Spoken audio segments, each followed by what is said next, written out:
Azt mondják, igen, Ildikó, itt vagyok, Jézus vagyok, és szeretettel köszöntök mindenkit, aki hallgat és néz, lát minket most, mert szeretnék nektek elmesélni egy olyan történetet, amiben én vagyok benn, amiben az én szeretetem testesült meg, és amiben én is elbuktam. Volt bennem egy olyan érzés, egy olyan erő, amikor leszülettem ide a földi világban, hogy képes leszek megteremteni az emberek szívében a tisztaságot, képes leszek kinyitani a szívüket önmaguk irányába, és minden ember felé itt a földi világban. Hitem erős volt, és megvolt minden képességem ahhoz, hogy megteremtsem az emberek szívében azt a harmóniát és szeretetet, amit igazából odafent még megéltek.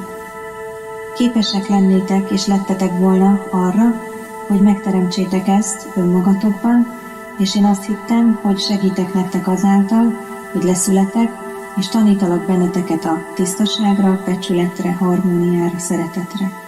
Mindazokat az erényeket szerettem volna megtanítani, amit odafönt az égi világban képviseltetek, és amit én idelent megpróbáltam nektek átadni. De oly sok viszontagság, fáradtság és szomorúság övezte hétköznapjaitokat, hogy képtelenek voltatok befogadni azokat az energiákat, amiket én képviseltem.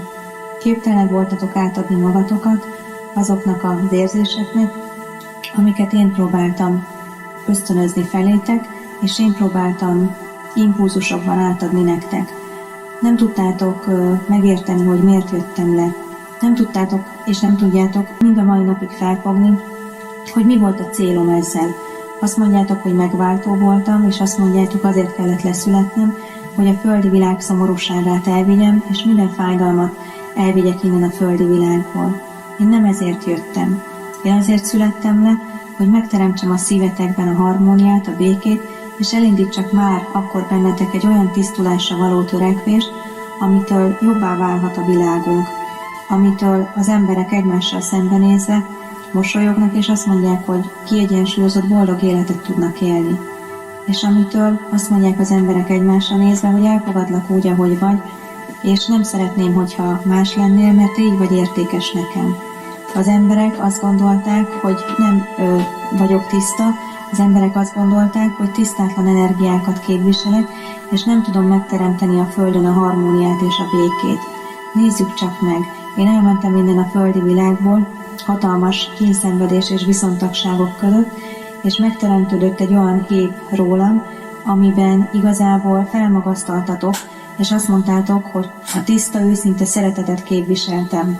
Imádkoztok értem, és imádkoztok Szűz Máriához, az égi világ minden arkangyalához azért, hogy képesek legyetek önmagatok életén változtatni, és képesek legyetek önmagatokban megélni a szeretetet. Az imádkozás most már kevés. Én, amikor leszülettem, azt hittem, hogy megteremthetem nektek azt a lehetőséget, hogy imádkozás nélkül magatokban tudati energiáitokat használva egy olyan világot teremtsetek magatok körül, amiben megélhetitek azt a tisztaságot és őszinteséget, amit lehoztatok odaföntről. És még egyszer ki kell mondanom, hogy nem hittem, hogy nem tudom beteljesíteni teljesen a küldetésemet, nem hittem, hogy képtelen leszek mindarra, amit odafönt elterveztem. Én nem ezt terveztem.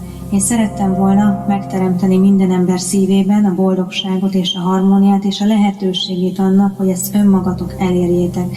És kérdem én, amikor elteltek már évszázadok, és több-több évszázad eltelt azóta, amióta én és nagyon sok földi, értékes energia elment innen a földi világotokból, mit tettetek magatokért?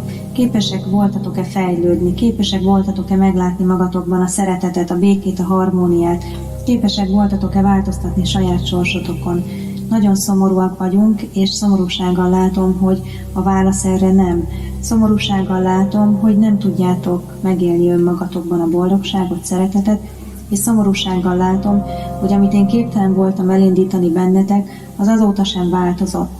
Egy híres tanító, mester, vagy egy híres égi tanító leszületett közétek, hogy próbáljon nektek segíteni, és próbálja átadni azokat az energiákat, amikre szükségetek lehet ahhoz, hogy elinduljon az a tisztulás bennetek, ami után meglátjátok azt a boldogságot, harmóniát az életetekben, ami igazából most láthatatlan számotokra, mert annyi korlát és annyi határ vesz körbe benneteket. A fizikai korlátaitok azok, amikkel leszűkítitek saját magatok energiáit, és képtelenek vagytok meglátni önmagatokat. A fizikális világotokban nem tudtok érvényesülni. A fizikum most már teher számotokra, és a fizikumban nem tudtok kiteljesedni. Én úgy döntöttem akkor, hogy elmegyek fiatalon innen a földi világból, és úgy döntöttem akkor, hogy felvállalva sok-sok emberi szomorúságot és fájdalmat elviszek magammal, hogy akkor még könnyebb legyen nektek.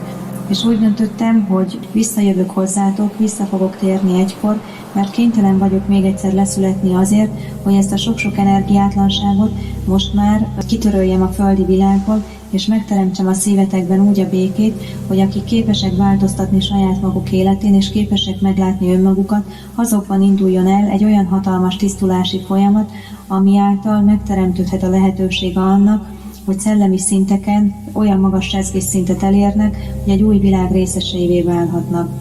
Én képes vagyok megteremteni azokat az energiákat, amikbe leszületek, képes vagyok megteremteni azokat az érzéseket, amikbe megfoganhatok, és képes vagyok megteremteni azt a földi világot, amit igazából akkor képtelen voltam. Az első leszületés pillanatában, amikor lejön ide a földi világba az emberi lény, megfogan és megteremtődik egy olyan érzés, hogy megváltja a világot. Megteremtődik egy olyan érzés, hogy megtestesülök, és beteljesítem azt, amit az égi világban képviseltem. Megteremtődik egy olyan érzés, amiben megfogalmazódik az bennetek, hogy amit odafönt képviseltem, lehozom ide a földi világban, és mindennel együtt képviselem ugyanúgy tovább. De ez az érzés a földi világban szanaszét foszlik akkor, amikor nem tudjátok megélni önmagatokat, mert annyi energiátlanság vesz körbe, és nem tudjátok megélni saját erőtöket és szereteteteket kihasználva ahhoz, hogy ezt az energiát megtapasztalhassátok. Én akkor azt mondom, elbuktam egy kicsit, nem is kicsit, Ildikó, elbuktam én akkor, de most le fogok születni, és megteremtem minden ember szívében azt a lehetőséget, ami által még erősebbé válhattok. Le kell jönnöm azért, mert szükségetek van rám, és le kell jönnöm azért, meg szükségem van arra, hogy az égi világot támogassam ezáltal. Nem szeretnék más mondani, Ildikó, csak annyit, hogy nagyon szerettem emberként élni, nagyon szerettem élni és boldognak látni az embereket. Szerettem volna, hogyha minden eddigi élet, amit láttam a földi emberek által beteljesíteni, ugyanolyan boldogságba és vidámságba telt volna, mint az én jó pár gyerekkori évem, de attól kezdve, amikor elindult bennem, és inkább ellenem, Ildikó, ellenem az az érzéketlenség és az a szeretetlenség, amit igazából ti saját magatokban nem tudtatok megélni, attól kezdve elkezdett szomorodni a szívem, elkezdett nehéz lenni a lelkem, elkezdett fájdalmas lenni a szellemem, és úgy éreztem, hogy nincs helyem itt a földi világban. Úgy éreztem, hogy amit megtehetek, még megteszek értetek, és az utolsó pillanatokban is értetek könyörögve hagytam el a földi világotokat.